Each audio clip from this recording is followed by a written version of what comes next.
Hi, everybody, and welcome to another episode of the Double 18 podcast. I am your host, Stephen Nagishi, and tonight it is 1 week away from the NFL draft. And I got to tell you, Rishab, just like everybody else, we are sick and tired of all the nonsense drama that we've had to deal with this entire off season. And exactly a week from tonight, since you and I are in the central time zone, that's when the draft takes place. And the Bears, of course, have the number one overall pick, courtesy of the Carolina Panthers. And they are, technically they've been on the clock since the season officially ended. Mm-hmm. So we all know at this point it's Caleb Williams, who will finally be selected number one overall, with the Bears jersey standing next to NFL Commissioner Roger Goodell. And then the big question becomes, what will happen with the ninth overall pick?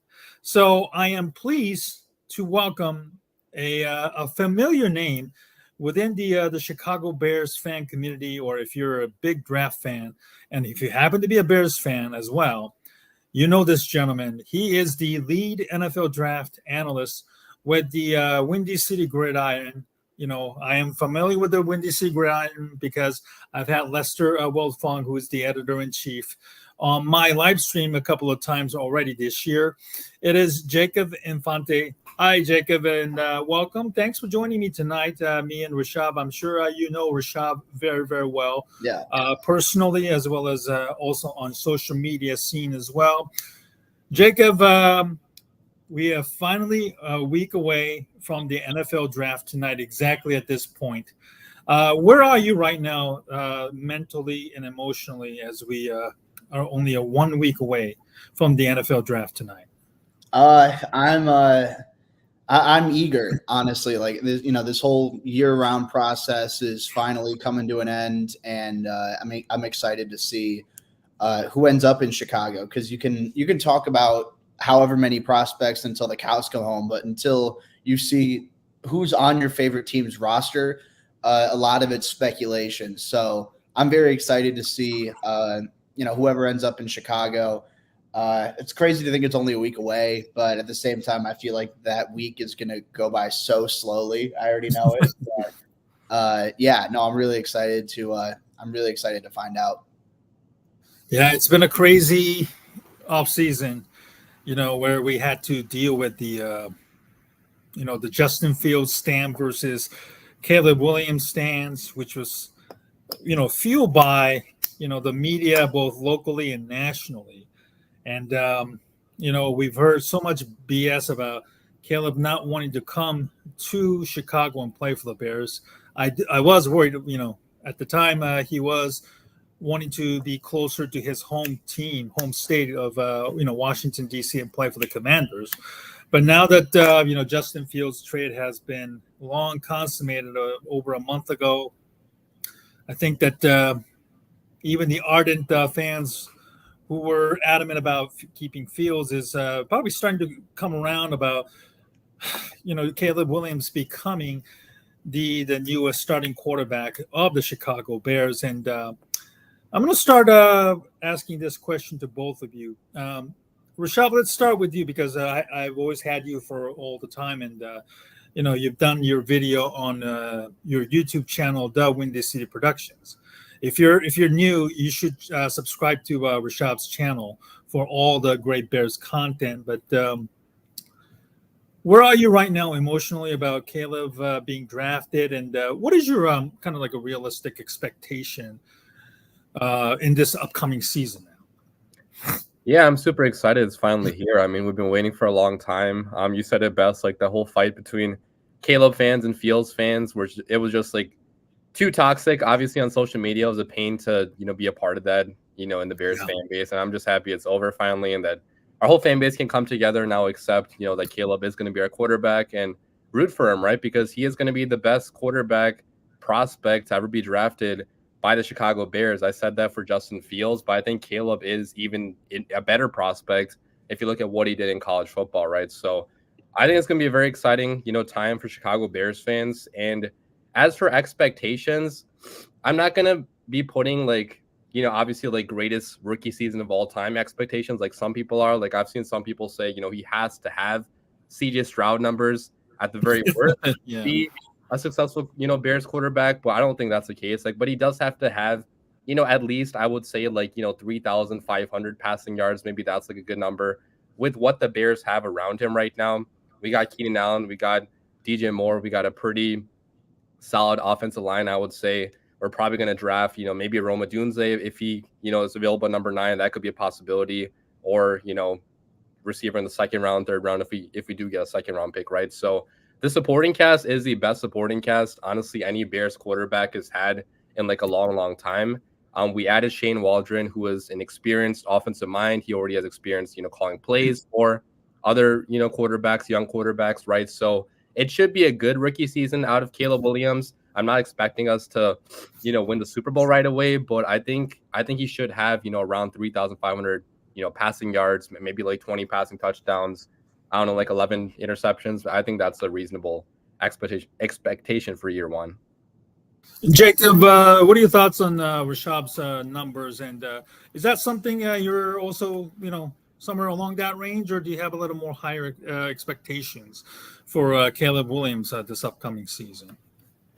Yeah. So, I mean, I'm around the same range as well. I think you're looking at realistically, if he can stay healthy for all 17 games, which it's very tough to account for. So realistically, when I'm doing stat productions, I like to do, a game or two off just because you never know what's going to happen. So I'd say around that range, I do think he's going to top 3,000 passing yards. Whether or not he tops 4,000, I'm not 100% sure. I think that's a steeper expectation right out of the gate. And obviously, you look at CJ Stroud, what he was able to produce in Houston was incredible. I do think that Williams is the superior quarterback prospect, at least coming out of college. Whether or not that means he's going to produce more than CJ Stroud right out of the gate, I don't know. But at the same time, it comes down to a lot of different factors. So that type of thing is very tough to predict and say, oh, he's got to be amazing. Otherwise, the trade was bad and the pick was bad. I don't think that's the case at all. And I think that it was a little bit confusing to me, at least the, kind of double standard where it's like, oh, if you're moving on from Fields, then Caleb has to be a superstar right away. But at the same time, I feel like you have an experienced, like Rishab said, an experienced, proven offensive coordinator who succeeded at the NFL level. You have two high-quality receivers in DJ Moore and Keenan Allen, a top 10 tight end in Cole Kmet, a good running back in DeAndre Swift, and an improving offensive line that's, whose best play is only ahead of him. And that's not even including what they might do at receiver in the draft. So there's a lot around Caleb, and that's not even including a good defense, a fourth place schedule. There are a lot of favorable factors. So I think the expectation is going to be high for Caleb in terms of what rookie quarterbacks have been able to do in the NFL. I think that saying, oh, he's got to have the best rookie season, or he's going to have the best rookie season the quarterback's ever had, that's not super realistic in my opinion. But I do think that one of the better rookie quarterback performances shouldn't be off the table, just because of, one, how good Caleb is as a prospect, and two, the situation that Chicago's putting him in right out of the gate. Yeah, I can't think of a better position for any rookie quarterback to be put in than what the Chicago Bears are putting right now, which is kind of unprecedented given their massive history when it comes to not only drafting but developing quarterbacks in historically. But Ryan Poles, to his credit, he moved on from Justin Fields. Just basically got, I believe, a 5th round pick in the upcoming draft in 2025, which I'm sorry, it's a 6th rounder that could turn into a 4th rounder if Fields play 51% or more of the snaps. And, I do feel that a lot has to do with Poles not doing enough to surround Fields, and certainly a case can be made that Fields is not the guy that he drafted, and drafting Williams is going to reset the clock and certainly reset the contract, which would allow the Bears to put together talent that they have already assembled so far this offseason. And we'll get to the overall roster evaluation in a little bit, but certainly the biggest question on the mind of the Chicago Bears fans right now is what the Bears should do with their 9th overall pick. I know everybody has their favorites, the favorite receivers, edge rushers, or even tackles that they want, Malik Neighbors, Rome Odunze. Those are probably the two realistic names at number 9. The edge rushers, it's top heavy. Dallas Turner, Layatu Latu from UCLA, and Jared Verse all should be there at 9, or maybe at least 2 of those. We've been hearing a lot of rumors and informations about the top 30 visits, and I believe there have been some offensive linemen have been visiting as well, which kind of raises questions about maybe the offensive line isn't as good as they at this point. And so, Jacob, let's start with you right now. What should the Bears do with the 9th overall pick if you were Ryan Poles? Yeah, so I'm of the belief where if any of the top 3 consensus wide receivers are on the board at 9, you take them.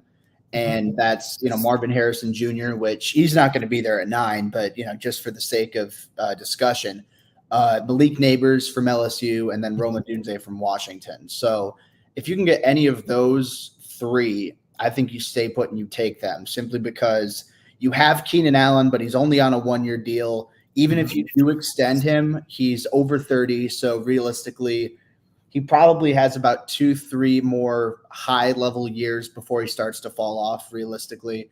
But if you can't get one of those top 3, and I'll say for the record, I do prefer Odunze over Neighbors. I think he's, the superior size, superior physicality, higher route running IQ, and Neighbors is obviously more athletic, but Odunze is far from a slouch in that regard either. But if you can't get one of the top 3 receivers, I strongly recommend trading down. And, obviously it takes 2 to tango, so it's easier said than done. But I firmly believe that there are going to be teams interested in that number 9 pick, regardless of who's there. If one of the quarterbacks fall to 9, then I think there'll definitely be teams in the market for that. I could also see a team wanting to trade up for an offensive tackle. So you look at, potentially assuming Joe Alt is gone by 9, then an Olu Fashanu from Penn State, Talis Fuaga from Oregon State, or, even J.C. Latham out of Alabama. If there's a guy that a team really likes and they want to jump someone like, say the Jets, who might go offensive tackle at 10, or say a team like the Saints who pick in 14, something like that. There could be teams willing to do that too. So I think the value would be a lot better trading down and selecting, say, a defensive lineman or an offensive lineman in the mid-teens or so, and adding some day 2 draft capital, because it's right now it's 1 and 9, and then you have a pick in the 3rd round, a pick in the 4th round. That's it. So whether or not they trade down at 9, I think they're going to have to trade down in some capacity so they can stock up on depth. But if you can do that at number 9, I'd say do it if, you can't get one of those top receivers. But yeah, that's just my opinion on the matter. Try and trade down, then look at some of the edges, look at a defensive tackle like Byron Murphy out of Texas. I'm a big fan of Johnny Newton out of Illinois. I think, he might go a little bit lower just because, the foot injury of whatnot that he dealt with over the season, but I'm still a very big fan of his tape. And then if you really want to go with an offensive lineman, it's a really good tackle class. So I'm a Braxton Jones believer, but if the opinion is that they can upgrade it to offensive tackle, that's where the best value is. And then whether you kick Jones into guard, whether you trade him, do whatever you need to do, then you can figure it out from there. But I'd say top 3 receivers at 9. If you can't do that, then trade down. Okay. Rishab, you've been doing the video on the Bears mock draft in recent weeks as well. The ninth pick could be a pretty, a coveted position by some other teams. If God forbid one of the quarterbacks not named Caleb Williams somehow is still available there, or even God forbid if they want to move up and get Bo Nix, have at it. But the ninth overall pick is certainly a place where Matt Eberflus was quoted as saying they're going to get a blue pick, a blue player, meaning blue chip, and the Bears certainly definitely need to get more of those players. But if somebody else is calling, if God forbid, if they're willing to offer maybe a third round pick or even a second round pick, let's just say, Jacob mentioned the Saints at 14, they need an offensive lineman as well. That's where I think the run of the offensive line starts to kind of take shape after Joel Alt. Presumably, I think he goes to either Tennessee at 5 or maybe New York Giants at 6 if they're going to really going to give Daniel Jones one last shot at the quarterbacks. How far do you want to move down? And Jacob also could chime in after Rishab answers. How far do you feel like you want to move down if you're Ryan Poles? Rishab, let's start with you. Yeah, I'd say maybe like 20 at the very latest, because I still want to get, one of the top prospects available. I feel like after pick number, 20, 23, 24, then you kind of get into like second round territory, like guys a lot of people have graded as second rounders, which I'm not sure how many first rounders Ryan Poles has graded in this draft. If he disagrees, if he does have 25, 26 players graded as first round picks, then maybe he could trade back a little bit further. But I believe the Jaguars have pick number 17, I believe, yes. Oh, 17? Okay, yeah. So I think that would be the perfect partner, right? Because, I've been hearing rumors on Twitter about Jaguars potentially being aggressive. Now, I think that was for like a receiver. And I if believe so, yes. receiver is available, like I'm not sure if I want the Bears to trade back, but I think like going back to 17-20 could make sense if you do get that second round pick, if you do get other draft capital too, because I feel like, one of the edge rushers is going to be available there. Johnny Newton could be available there, like Jacob said. Like he's been going in mock drafts at like, pick number 17, 18, 19, 20, and later even. So that would be a fantastic pick, right? If you trade back, get that second round pick, get Johnny Newton, who in my opinion is like a top 15 talent in this class. I think that would be pretty fantastic. But I did see a mock draft, which I think Jacob retweeted, with us going all the way back to what was like 32 with the Chiefs, which I think that's a little bit too far back, right? Because at that point, you're probably not going to get, one of the top guys. And if you are getting a future first round pick, that is nice, obviously. But from the Chiefs, it's not going to be like a high pick next year, right? Like unless Mahomes gets injured or quits football, like it's not going to be higher than pick number 28, right? So I would prefer to trade back, with one of the teams in the top 20. If Poles does want to go back further, then maybe he has more players graded as first round picks than we do, which, I guess I'll be okay with, right? Like at this point, I'm just trusting Ryan Poles because this guy clearly knows what he's doing based on how he's rebuilt the Bears. But I'd say like around pick number 20 would be where I would go. Jacob, how far would you want to trade down if you're the Bears? So I think the sweet spot is really in the mid-teens. I consider the late teens if the right offer comes up. Ideally, I'd want to stay in the top 20 because I feel like there's a serious opportunity to get a high-end starter in the top 20 in this class. And after that, obviously there's still plenty of talent, but I feel like there's a little bit of a drop-off in terms of, all right, what are you going to expect in terms of immediate production and upside? So I think there are a lot of guys in the top 20 you could find that with. Might be a little bit tougher outside of that. So I'd love to acquire a second round pick if possible, regain a selection in round 2 after you traded that for Montez Sweat. If you can do that, then that would be fantastic and still end up with one of the top edge rushers, one of the top defensive tackles in the class. I don't think I'd go a receiver in that range. I think that the value would be a lot better in rounds 2 or 3. So that's just me saying personally, I'd rather go with say like a Ricky Pearsall in round 2 or somebody like a Troy Franklin from Oregon. I'd rather go with that in round 2 than take an Adonai Mitchell or a Brian Thomas Jr. in the top 20, which I love both those guys. They're very gifted prospects, but I just think the value is better elsewhere in this class. So Yeah, the mid-teens would be ideal. You can still get a high-end prospect and add up on D2 draft capital, or not D2, day two. Yeah, I mean, maybe the Bears will draft a D2 guy. You never know. But yeah, and I think the late teens is probably the latest I'd go, unless you get just an absurd offer, which that Bears Chiefs trade that I quote tweeted the other day that Rishab mentioned, I would not do.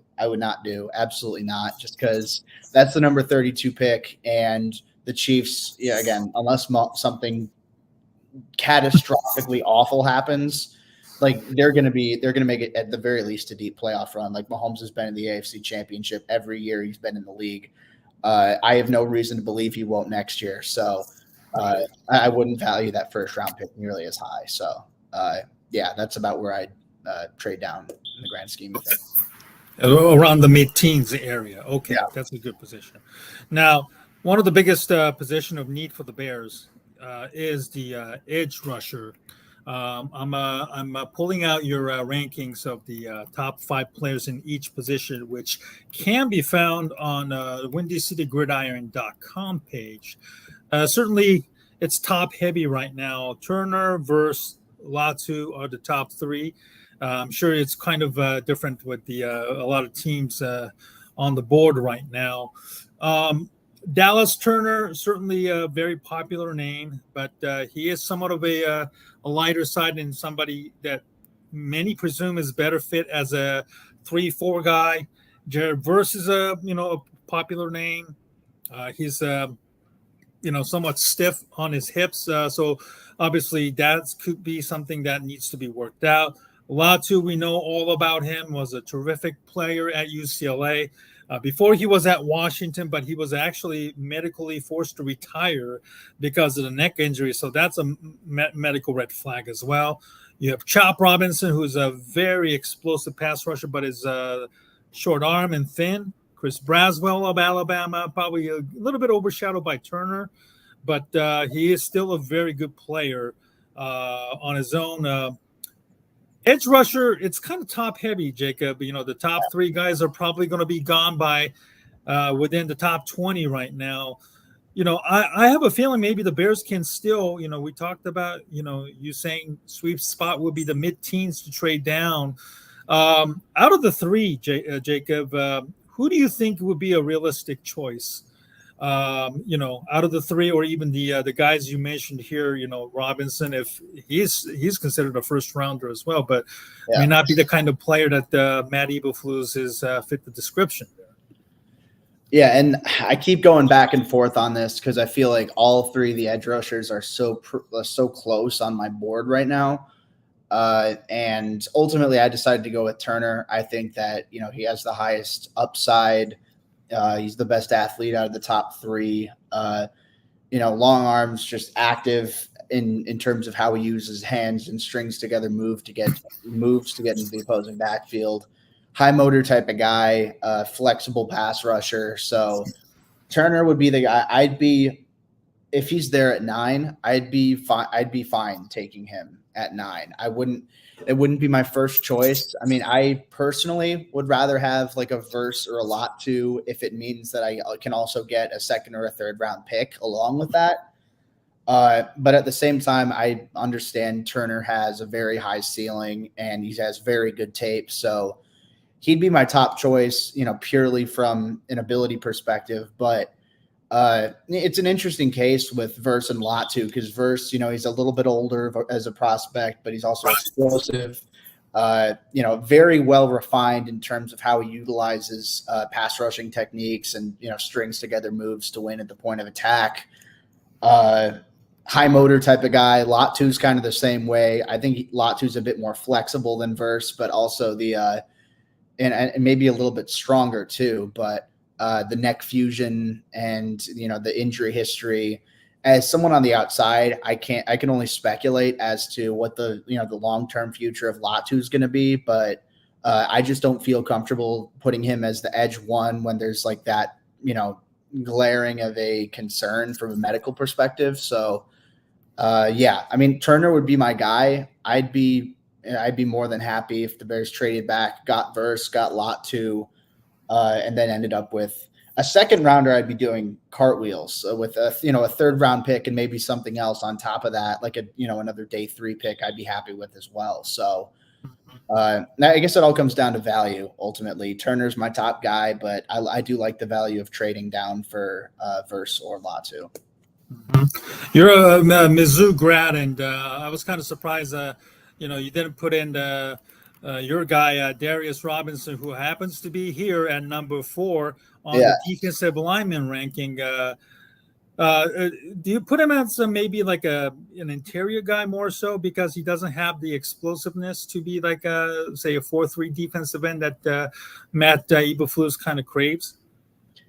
Yeah, so I do have Darius Robinson as I do have him as a defensive tackle, and I think part of that comes from he's about 290. Long arm guy. For a defensive tackle, he's very quick off the ball, but for an edge rusher, maybe there's not that high end athleticism. And I think he becomes much more of a unique prospect when you keep him at the defensive tackle position. When you have someone with he's got like tweener speed, I think, where he's quite fast for a defensive tackle. He's a little bit underweight for his position, but he's got insane length. Just a tall frame that's very well built, quick off the ball for an interior guy. I think his development as a technician has gotten a lot better over the years, as someone who's watched him at Mizzou for the last few years. He's someone who started off, raw, didn't really have a clue of what he was doing. The physical tools were always there and the motor was always there, but the ability to comprehend what he's doing, how to string together moves, how to work off a counter, things like that. He's definitely improved in that regard. So yeah, I have him as a defensive tackle. That's not to say I don't think he could do well. I just think he's a lot better at defensive tackle. And in my opinion, I'd rather have a potentially special defensive tackle than a potentially good edge rusher. So that's just me. I know other people feel differently, but yeah, I have him as defensive tackle. My guest tonight is Jacob Infante, the lead NFL analyst with the website WindyCityGridiron.com. Stephen Nagishi, also joined by my regular guest, Rishab Skiri, the Bears YouTuber with his channel, DaWindyCity Productions. So the names have kind of popped up, as we mentioned earlier, the 9th overall pick.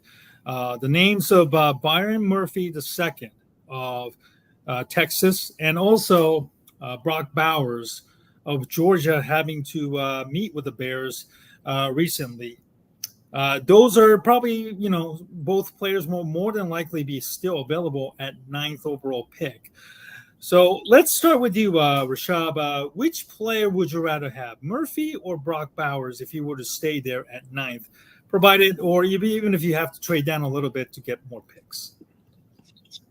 That's a tough one because both of them are really good players, obviously. And I feel like, obviously, for the short term, Murphy fills a bigger need. The Bears do have, I would say, somewhat of a need at 3 technique still. We let Justin Jones walk, and we didn't really replace him in the offseason. I think we signed Byron or Coward. I forgot what his first name is, but it's like a backup, right? Like, he's not going to be playing too much probably. So, like, we don't have a long-term answer probably at 3 technique unless you view Gervon Dexter as that, which I know some people do. And I'm a fan of Gervon Dexter's upside too, but next to him, like, we have Andrew Billings for 2 more years, right? But like, those guys are not going to prevent you from, drafting a guy like Byron Murphy, who was, very explosive, very, very efficient. I saw in his snaps that he actually had. I think he had like a very high pass rush win rate, right, during college football. So I would go Byron for the short term, right? But I also wouldn't be mad if we added Brock Bowers because I know he is a tight end technically, but he doesn't really play tight end like Cole Kmet does, right? Like, he's not playing the same position as Cole Kmet does. So I think him and Kmet could exist very well on the same team. And with Shane Waldron's usage of 12 personnel, which could be pretty high, I guess, next year if we do get a guy like Bowers. I think that could be a good thing for the Bears too, right? Like, just adding another slot weapon in, in Bowers, who, Caleb Williams could go to in the middle of the field. So, again, personally, I would probably prefer Byron Murphy just because that's more of a need right now, but I would not be mad with Bowers either. Jacob, if you had to pick one, Murphy or Bowers at 9 or even later, if both of them are available, who would you rather have? I'd rather have Bowers. And that's a tough one because, I do like Murphy a lot. He's been someone who's, quite high on my board right now. But I think that Bowers, regardless of the fact that, you put a tight end label on him, I put an offensive weapon label on him. And whether you can line him up in the slot, he can win out wide. He can win as an inline tight end. He can win as an H-back. He can win as a fullback even. You can move him around in a lot of different places. And somebody with that level of speed, that competitiveness, the yak ability, the toughness, the agility, the instincts, the hands, I can go on and on and on. I just think he's a rare weapon. And I know that history hasn't been kind to round one tight ends, but I do think that Bowers is, a bit different in that he doesn't fit the typical tight end mold. So I don't think the Bears will take him at 9. I'd be okay with them taking him at 9 just because I think he's that good of a player. If the Bears did take Bowers, especially at 9, I feel like some people would be really upset because it'd be like, oh, we already have Cole Kmet. We already have Gerald Everett. Why do we need another tight end? And, I wouldn't think of Bowers, like one of those guys. I'd put him as a, receiver / tight end / whatever you want him to be.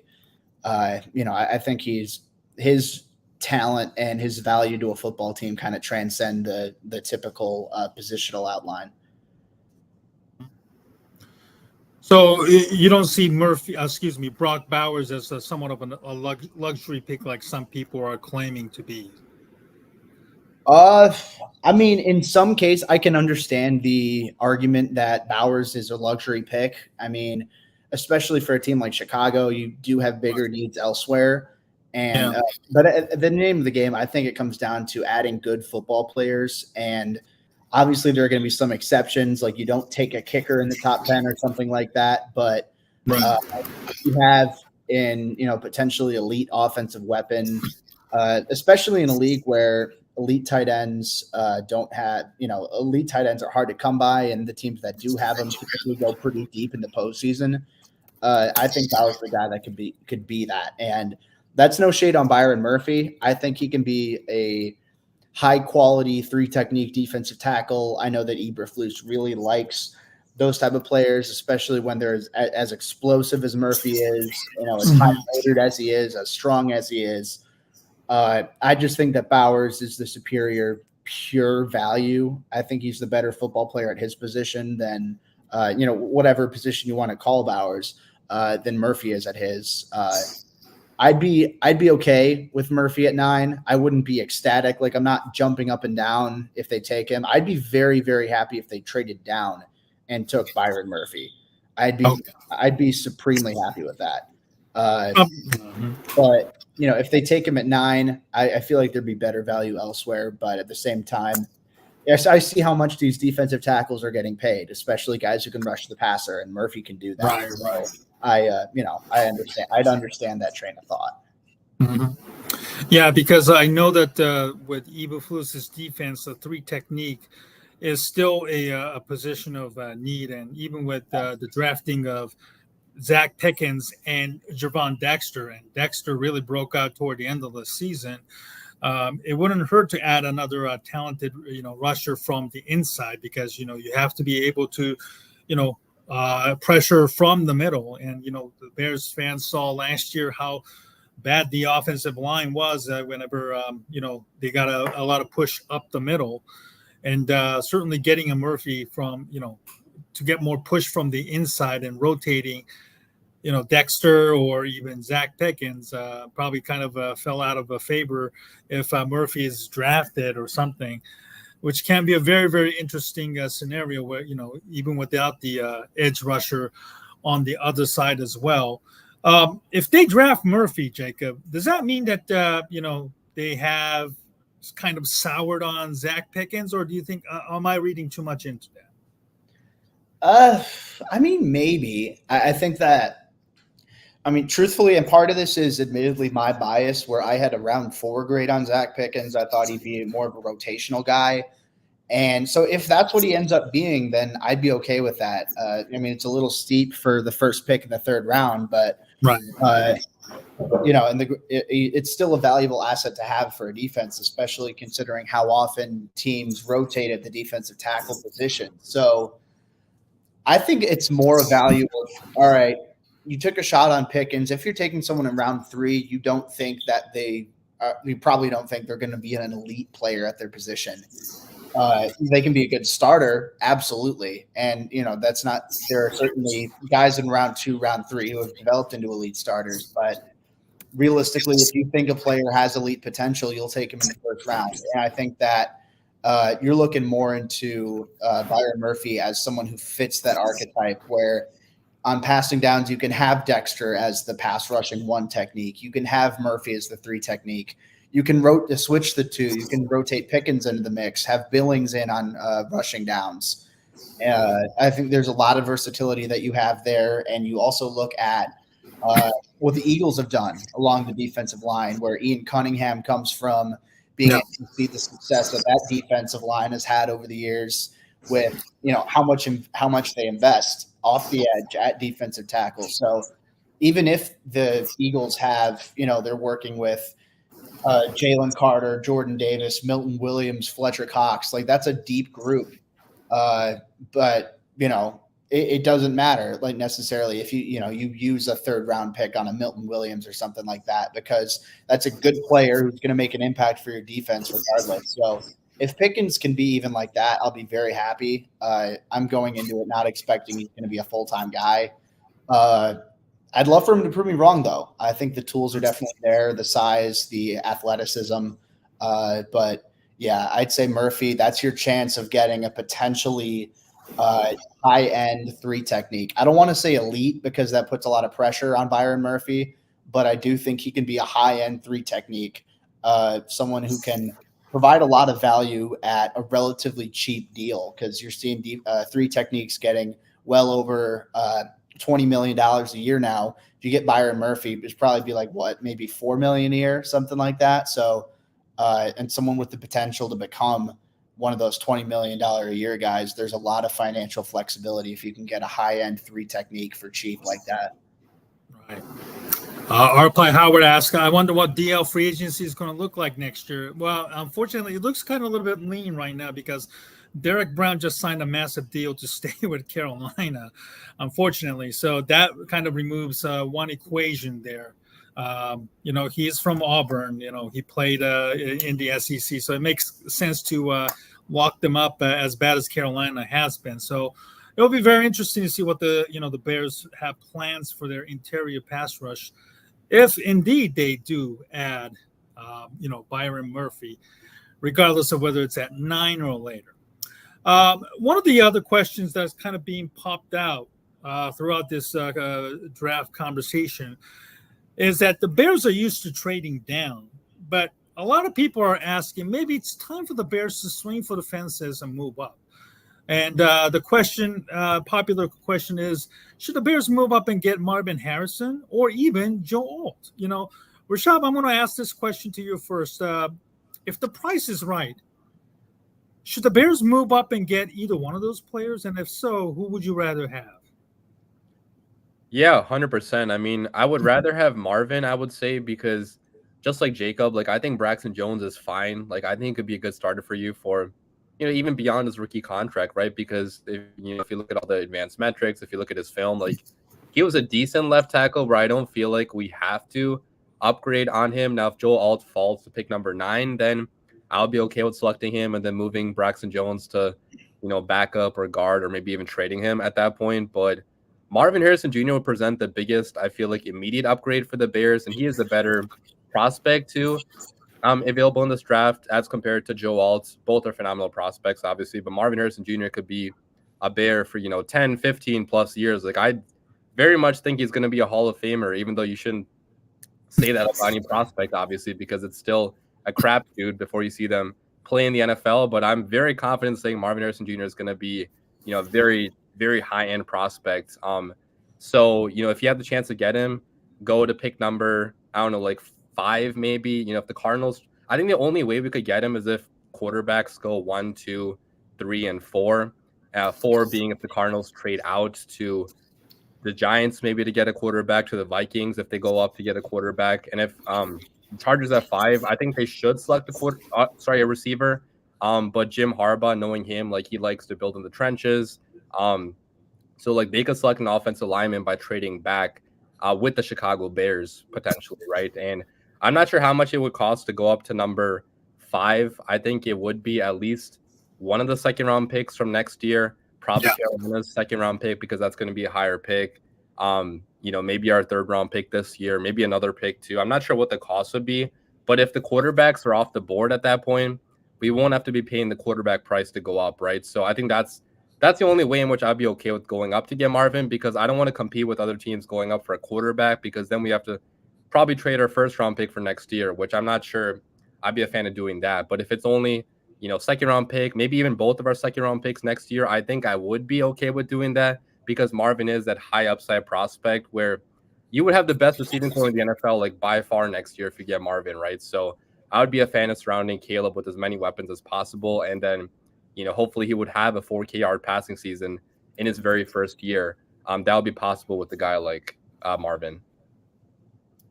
Jacob, I was actually doing some research on my article on beargoggleson.com. I actually posed this question myself in the article about moving up.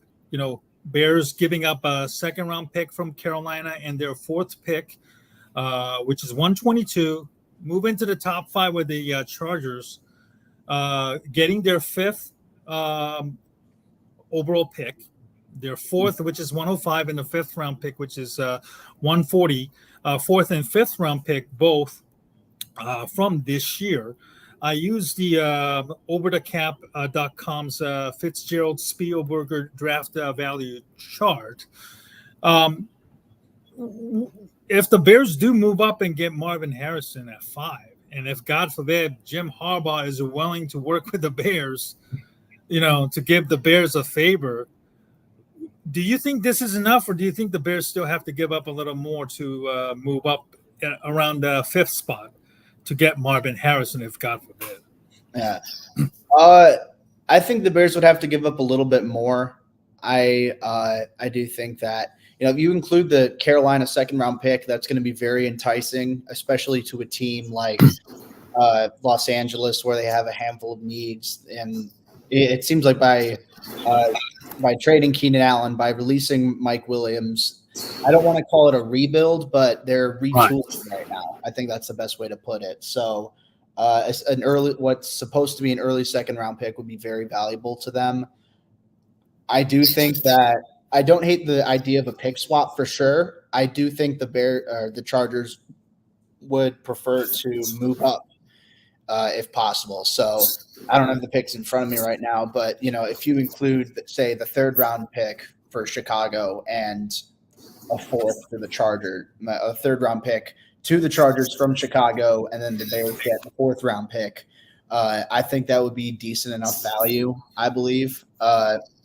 And again, that's just me spitballing, not necessarily having the numbers in front of me. Mm-hmm. I would consider trading up for Marvin Harrison Jr. if I'm the Bears. I wouldn't move heaven and earth to do it, but if the right value's there, and like Rishab said, if the quarterbacks do go 1, 2, 3, 4, I think that's going to be a lot easier to trade up. Well, to begin with, because if Marvin Harrison Jr. Cardinals don't trade out of 4, they're probably going to take Marvin Harrison Jr. So it wouldn't even be a topic of discussion, really. But if the Cardinals do trade out, someone moves up for J.J. McCarthy, or maybe Drake May, Jaden Daniels fall, whatever, then I think a trade-up becomes a lot more plausible for the Bears. I think that Marvin Harrison Jr. is one of the best receivers to enter the draft in quite some time. I have him at least since I've started scouting. So I've been formally grading players since 2017. I have Marvin Harrison Jr. only behind Jamar Chase. As far as the pre-draft grade that I gave him, he's kind of around that Jalen Waddle, Devontae Smith range. So, very high end. I feel confident saying these guys are going to be immediate contributors with, perennial Pro Bowl potential. I think that's what you're looking at with Marvin Harrison. So I definitely consider it. I'm not rushing to do it just because of the lack of draft capital that the Bears have in terms of quantity. But if a deal makes sense and you can utilize a pick swap, you can throw in a second rounder. I'd be all for that, honestly. The Bears end up with Caleb Williams and Marvin Harrison Jr. You'd have a hard time telling me like, "Hey, that was a bad draft." Like I'm booking my tickets to the Super Bowl right then. So here's the Fitzgerald Spielberg evaluation that I used on my original article you just saw earlier. Yeah. So this is what I just did right now. 5th overall pick, 104 and 5th overall from the Chargers. And we throw in a 9th, 3rd overall, and then we throw in a second round pick from Carolina. That kind of puts the Chargers at as a winner of points gained, where the Bears gave up a lot of points compared to the Chargers here. To be honest, I don't know how these point system, is being evaluated, and I don't know how the NFL teams, use it. I know I'm still thinking that they still use the Jimmy Johnson's point system in many circles. But if this was actually the trade, and do you feel that this is still enough, or do you feel like the Bears still have to throw in the next year's pick just to kind of sweeten the pot here, based on what you've seen here right now? I mean, I think that's fine. I think naturally, it has the Bears giving up a little bit more, and I think just the nature of the beast, if you're trading up, you have to give up a little bit more, especially if there's a prospect that you want specifically. So the Chargers will be getting a surplus back, and I think that's totally to be expected out of a trade like this. So I'd be fine with this. Yeah, I think that you still have a second round pick in 2025. Obviously, you still have your first. You're coming away with an extra draft pick. Getting you have 2 4th rounders, and then you're adding a 5th rounder to that, which the Bears currently don't have. I'd do that deal if I'm Chicago. I think that's pretty fair for both sides. I just realistically, I think both teams would benefit from that. So if the deal ended up looking like that, I'd be pleased with what Chicago. Is doing. But it's only for Harrison Jr., not for Joe Alt, right? Yeah, only for Marvin Harrison. Like Rishab was saying, I'm not going to be in a rush to move off of Braxton Jones. If Alt is there at 9, I'd be very happy taking him. I think he's a very good offensive tackle. That's a valuable position. High floor, high ceiling, I think, is what you're looking at with him. Incredible physical tools, high football IQ, great size, the whole shebang. But I'm not actively trading up to get him just because you already have a guy like Braxton Jones. And I think if you can get all at 9, keep Jones at guard, trade him, maybe even have him as a backup. But I do think you'd get more value if you did trade Braxton, maybe for like a 3rd round pick, I think is roughly what around his value would be, which I'd take. I'd be happy with that. If the Bears were to go down that route, which, we'll see. But, I'm not trading up for all. I don't think offensive tackle is a big enough need. I think if you're trading up for a player in round 1, you're trading up for a specific combination of need and value. And I think Marvin Harrison Jr. fits that. Alt definitely fits the value. I don't know if he fits that need. So, if Alt's there, I'd be very happy taking him, but if I'm not going out of my way to give up future capital and to, dump away more draft picks in order to secure him. A couple more minutes with Jacob Infante, the lead NFL draft analyst for the Windy City Gridiron. Stephen Nagishi, along with Rishab Skiri, joining tonight to discuss the NFL draft and the Bears, which is exactly 1 week from tonight. So DC1 kind of posted some interesting questions, and we're going to try and close out the show here. The Bears will try it and trade back and take a tackle, and DC1 mentioned Tony Fautanu from Washington seems to be a target. That seems to be, the name that is kind of popped up in the, circles around as well. And then RP Howard, we need interior linemen more than a tackle, in my opinion. I know Peter Schrager posted he admitted he was spitballing his latest mock draft a couple of days ago, where he did actually put, if I'm not mistaken, Troy Fautanu out of Washington.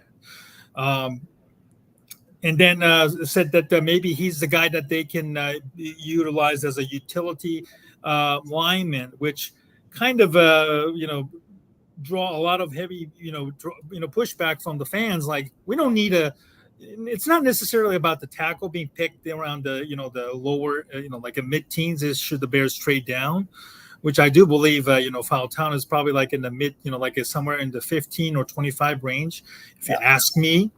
But the idea of drafting somebody, investing a high first-round pick just to be a utility offensive lineman doesn't really sit well with many people. So, Rishab, I know that, you and Jacob are certainly high on Braxton Jones, despite him outplaying his where he was originally drafted, 5th round out of Utah State, and also overcoming the neck injury that he dealt with last year.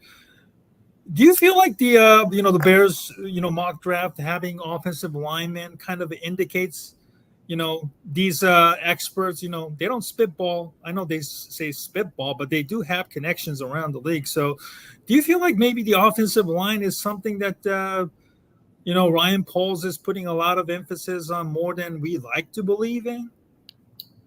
It's certainly possible. I know that Peter Schrager does have, really good sources. Like, he's obviously not just like making these things up, but it is worth bringing up. Like, last year, I think Peter Schrager's first mock draft had us going Christian Gonzalez in the first round. Then he changed it to Paris Johnson Jr. in the second mock draft, which was more accurate because we ended up, going after a tackle last year, Darnell Wright.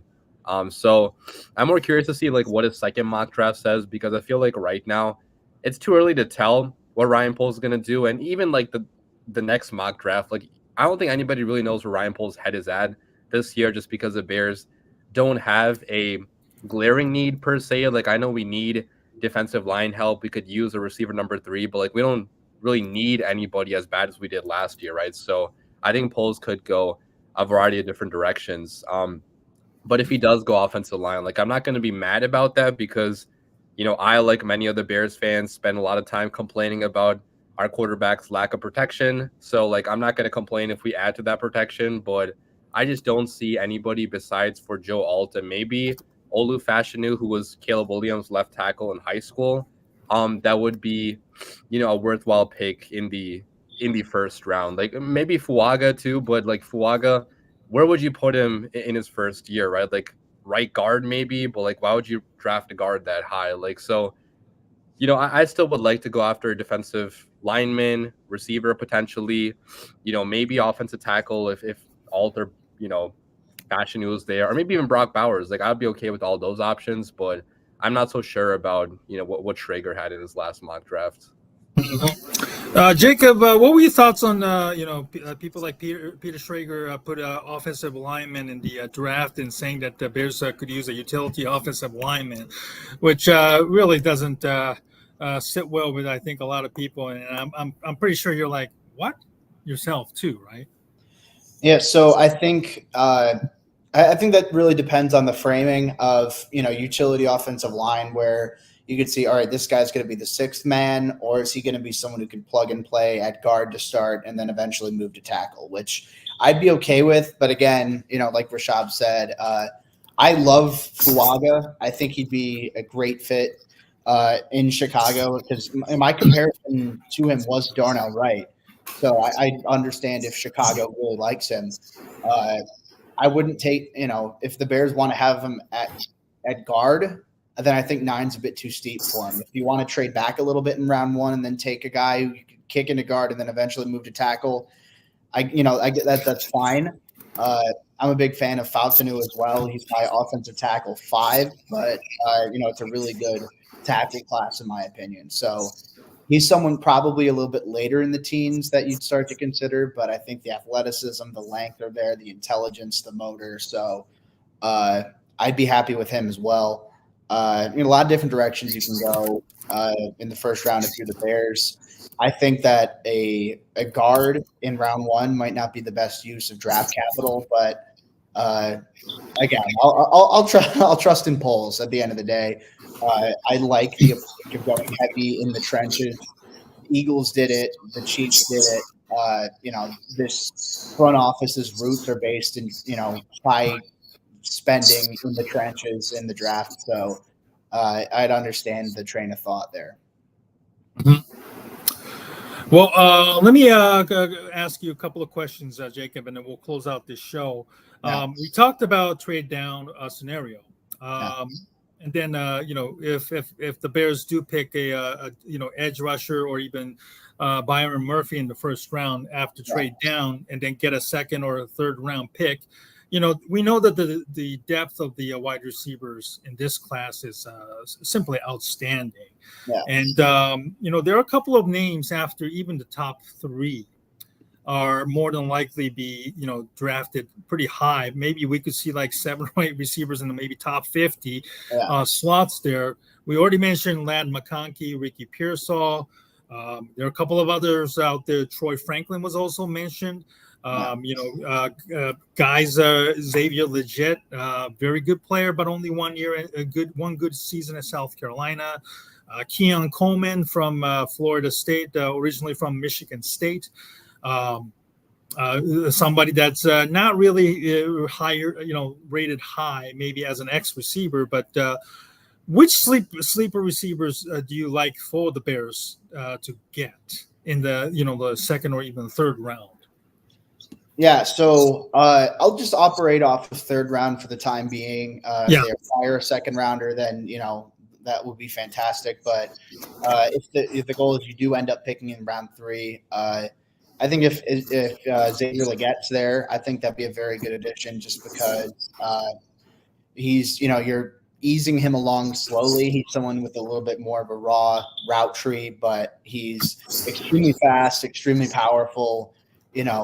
Good ball skills, great after the catch. I think, people are going to get, he's Velus Jones. He's a, raw route runner who's best after the catch with an older, breakout year. But I think Legette's tape is way better than what you saw from Velus out of Tennessee. So Legette, I'd be happy with. Devontae Walker out of North Carolina, I'd be happy with his athleticism and ability to stretch the field. And then you make your way to, a Malachi Corley out of Western Kentucky, one of the best yak receivers in this class. Jalen Polk, if he's there, I think out of Washington, the ball skills, the hands, the craftiness. He's not going to wow you as an athlete, but he's just a really rock solid receiver who's got a knack for getting open, and he's tough. And then I'll leave one last guy, and that's Luke McCaffrey. So he's someone I have a third round grade on him. I know that's a bit higher than the consensus. I've seen mock drafts with the Bears taking McCaffrey in round 3, which I'd be very happy with. I think that, maybe more of a late round 3 type of guy, but I think his ball skill, his hands, his athletic testing is really promising. And for a guy who, is relatively new to the receiver position, I think he has a great feel for how to exploit zone coverage. So there's a lot to like with him. So those are just a couple of guys off the top of my head. If they take a receiver in round 3, those might be some potential options. Right. If the last name McCaffrey sounds familiar because his father was a great receiver, Ed McCaffrey, and then his older brother Christian, as you know, it is a superstar running back with the 49ers, formerly of the Carolina Panthers. So the bloodline is certainly there. Much like Marvin Harrison, although Marvin Harrison is obviously a class of his own. So one last question I wanted to ask you, Jacob, before we let you go. Yeah. You ended up, doing this as a side gig. You have your full-time job straight out of college just recently.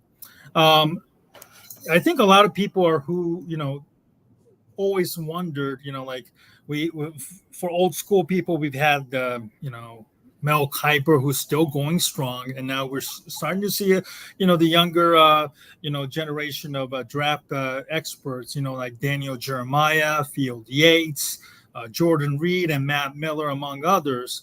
My I would like to know how you ended up becoming a, kind of like started writing and scouting, college players, and what are your advice on, whether it's learning the tape or writing? How do you kind of, become like an NFL draft expert of sorts? Yeah, so I've been a fan of the draft since I was young. I remember the first draft I watched and paid attention to was 2008 with I was a big fan of Matt Ryan coming out of Boston College, and that's what made me start paying attention to the draft. I love the thought process of adding young players to get the team better and trying to figure out, all right, how can we build a juggernaut essentially? So that's always been an interest of mine. And as I got older, I started getting more and more invested in it.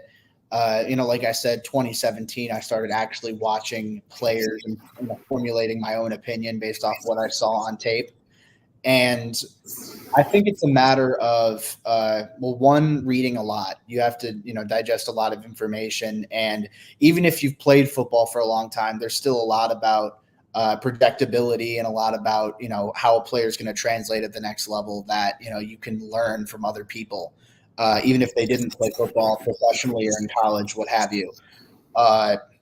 But at the same time, everyone's going to mess up. Everyone gets something wrong. It's not a perfect science by any means. There's a lot of opinion. There's a lot of, it's not a perfect science. So I think don't be afraid to be wrong. That's not to say go out there and throw, BS clickbait takes just to see what happens and try and get reactions that way. But stand on your own 2 feet, and if you're wrong, you're wrong. But if not, then you're going to end up looking really smart. And even if you are wrong, you can learn from that. There are receivers. I remember the 2019 draft class. I was in love with so many of those big-bodied receivers who can, whose best part was they could catch above the rim. So, like a N'Keal Harry or like a Hakeem Butler, guys who didn't really amount to much of anything. I was very high.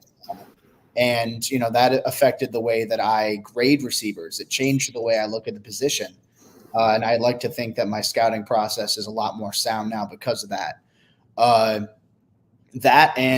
Just be prepared to work. I mean, if you want to be truly known as a draft guy, if you want to build your own space, it's going to take a lot of work. And this is something that I do year round. It's something that I try and make a habit of watching, at least 2-3 players every day, over the course of all year. I've already started with my 2025 draft scouting. So I've got a board of, over 100 guys on that already as well. So it's definitely a grind. And, especially if you're working a full-time job like I am, you gotta find time, you got to have time management, got to truly be passionate about it too. But, yeah, those are just a couple things.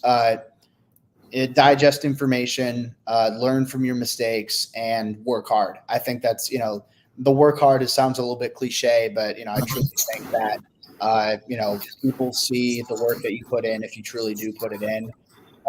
And at the end of the day, you get out what you put in. So that's the approach I've always taken to everything, not just scouting. So, yeah, I think that's paramount. And don't take yourself too seriously. You're not like an NFL general manager. You're doing it on the side.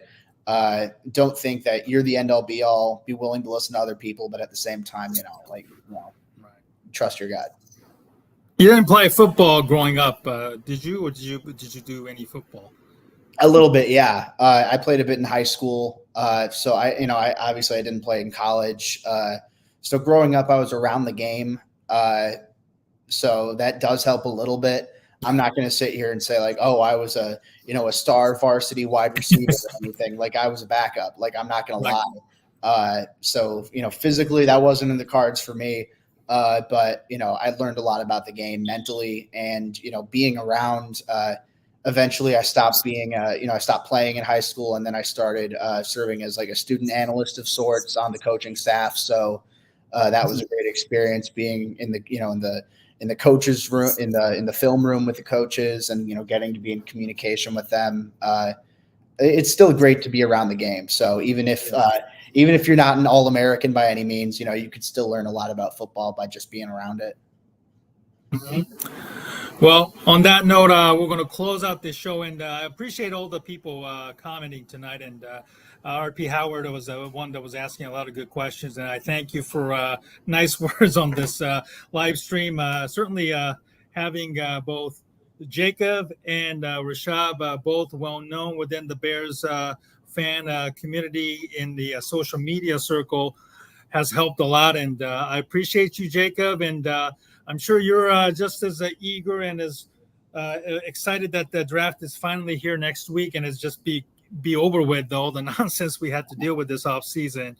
And Jacob, thank you very much, and congratulations on your outstanding work providing wonderful coverage for us Bears fans. And look forward to having you on again down the road and discuss more about the post-draft Bears, depth charts and everything. Thank you so much, Jacob.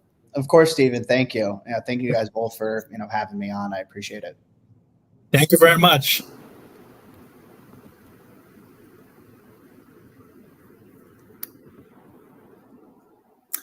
All right, Rishab, listen, thank you very much for getting involved in the conversation with us tonight. And I hope you enjoyed discussion and listening to Jacob's scouting reports as much as I did. Yeah, it was really fun. Yeah, you're killing it with the guests, honestly, man. Well, it can't, I try my best. I've had a lot of people who, replied, thankfully, people who've been kind enough. But there are also people who are, unfortunately, don't respond, obviously, because I'm a no name, which is understandable. And especially at this time, they're all swamped with the final mock drafts and also appearances on other networks as well. So, but I appreciate you coming on. I know you had to deal with the taxes, and unfortunately, you told me you were recovering from the cold as well. So I appreciate you pushing through, and I hope you get very, very well soon. And thank you.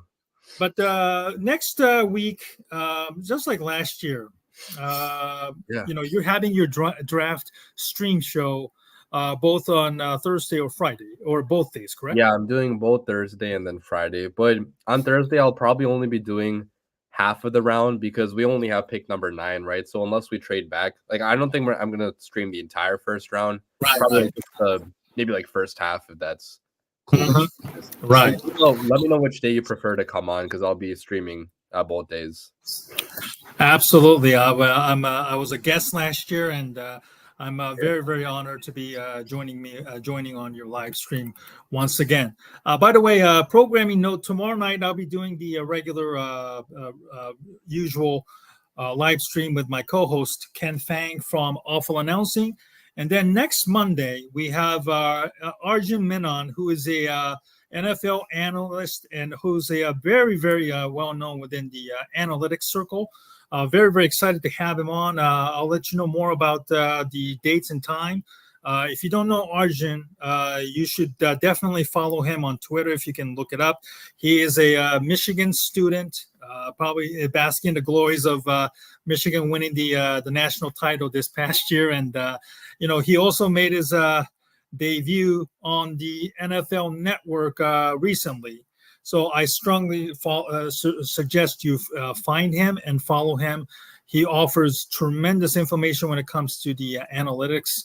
Obviously, analytics is huge in baseball. We'll try and ask him about draft-related questions and how analytics has played a huge role in today's NFL world. For Rishab Skiri, I am Stephen Negishi. Thank you very much for joining me tonight. Over 600 people looking at this channel. Thank you so much, and I cannot thank you for following us. And don't forget to subscribe to Rishab's YouTube channel, DaWindyCity Productions. And you could also follow Rishab on Twitter, X at the bottom, Jacob also as well. And you could also follow me on Twitter as well. And moving forward, and I'm going to be very, very busy writing on the beargoggleson.com site that's part of the Fansided network. Thank you very much for joining me tonight, and we look forward to having you on next week and try and close out the NFL draft conversations. Good night, everybody. Good night.